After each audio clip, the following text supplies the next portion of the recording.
Hero Pakistani से आपको मिलवाना है। तो एमएमए स्टाइल वर्ल्ड कप काज़िकिस्तान में पाकिस्तानी नौजवान ने पाकिस्तान का नाम रोशन किया है। तो एमएमए फाइटर अब्दुल बारी खान ने वर्ल्ड कप एमएमए में चांदी का तमगा जीतकर पाकिस्तान का नाम रोशन किया है। प्रिंस अब्दुल बारी खान एमएमए फाइटर हमारे साथ मौजूद हैं जो कि पाकिस्तान से सिल्वर मेडल जीत कर आए हुए हैं। अस्सलाम वालेकुम प्रिंस अब्दुल बारी, वेलकम टू द शो। अच्छा सर, सबसे पहले तो ये बताइए कि अपनी फाइट का एक्सपीरियंस बताएं और फिर मेरे ख्याल में अभी आप बड़ा मौसम एंजॉय कर रहे हैं वहाँ काजाकिस्तान में। फाइट तो मैंने पाकिस्तान के वर्ल्ड कप पाकिस्तान के लिए मैंने सिल्वर मेडल जीता है। इससे पहले कोई मेडल जीतने में शामिल नहीं हुआ है।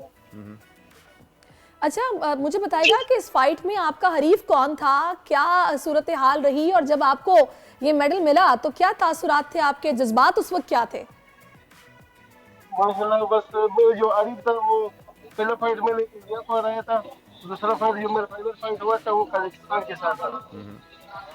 तो मैंने अगर मुझे कहते थे किलो होता है इसमें लाख लग जाते हैं हमको, लाख लग जाते हैं तो अच्छा, वैसे बारी साहब अगर आप गाड़ी के अंदर बैठ के हमसे बात करेंगे ना तो आपकी आवाज हमें सही से आएगी, हमें आपकी बात समझ नहीं आ रही क्योंकि आपके इर्द गिर्द शोर है।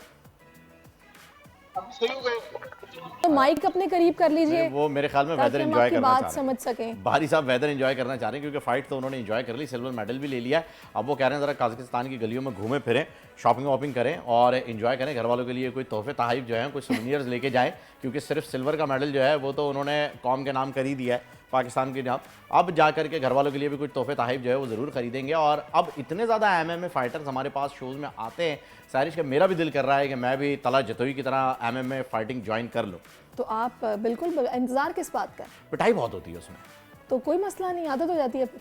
वो तो है, वैसे भी हमें अल्हम्दुलिल्लाह घर से ट्रेनिंग मिली हुई है। हम तो उस जनरेशन में से हैं जिसमें गलती दोस्त की होती थी तो दोस्त के अब्बू भी हमें मारते थे, बोलते तुम कैसे दोस्त, तो हमें पिटाई हो जाती है। चलिए बारी साहब, आपको मेरी आवाज आ रही है?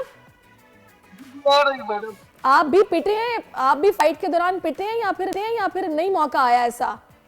तो वही मगर इससे तो मैंने बहुत अच्छे खेले। ये जो कजाकिस्तान का लड़का था वो स्ट्रॉन्ग था बहुत ज्यादा। सबसे ज्यादा और अपने 2 महीने ट्रेनिंग की और कम से कम 6-7 महीने ट्रेनिंग करना पड़ता है। अच्छा, जबरदस्त। अभी हमें अपने आगे के प्लान्स भी बता दें। तो बस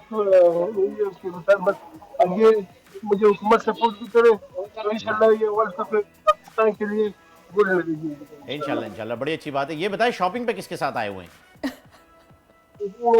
दोस्त के साथ आए हो। अच्छा, दोस्तों के साथ आए हुए। नहीं, वो आपने कैमरा ऐसे रखा हुआ है जैसे घर वालों को नहीं बताना चाह रहे कि इन दोस्तों के साथ हैं।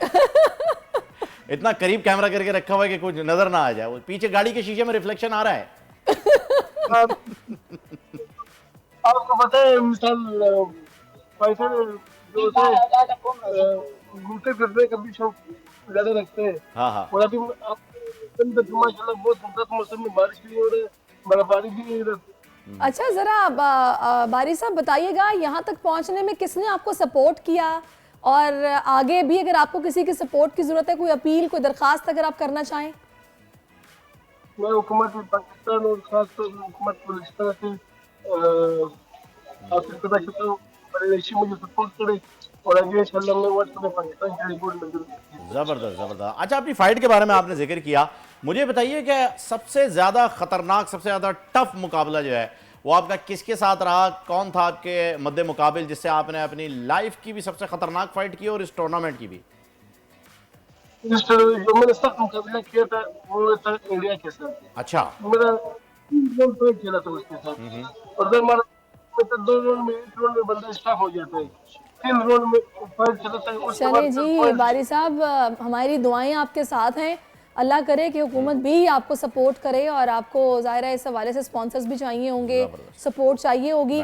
तो हमारी दरखास्त हमने आपकी तरफ से भी कर दी है, आपने भी कर दी है, तो इंशाल्लाह कुछ ना कुछ अब होगा। अब आप कुर्बानियाँ खरीदिए वहाँ से, बड़ी अच्छी मिलती हैं टर्की और काजाकिस्तान से और उज़्बेकिस्तान से भी। हाँ जी, ड्राई फ्रूट्स के अंदर जो इनके होती है ना खुबानी, जिनकी चटनी बनती है, जी आप कुछ भी बना सकते हैं उसका। वो तो बेचारियों को कुछ भी पता नहीं होता, वो एतराज़ नहीं करती, कहते हैं साड़ी चटनी बना ले, कुछ लोग ऐसे भी खाते हैं और कुछ लोग उसकी चटनी बनाते हैं जो बड़ी मजे की होती है। एनी हाउ, वैसे आप काजाकिस्तान गए? नहीं, अच्छा, बस ये आपको इन्फॉर्मेशन। आई थिंक आपको ट्रैवलिंग का शौक है। मुझे बहुत शौक है जी ट्रैवलिंग का, और कहीं पे भी ट्रैवल करने के लिए आपको कहीं जाने की ज़रूरत नहीं होती है, गूगल के ऊपर घूमें। माशाल्लाह, सबसे सस्ता काम। सब्सक्राइब करें और बेल दबाएं ताकि कोई खबर रह न जाए।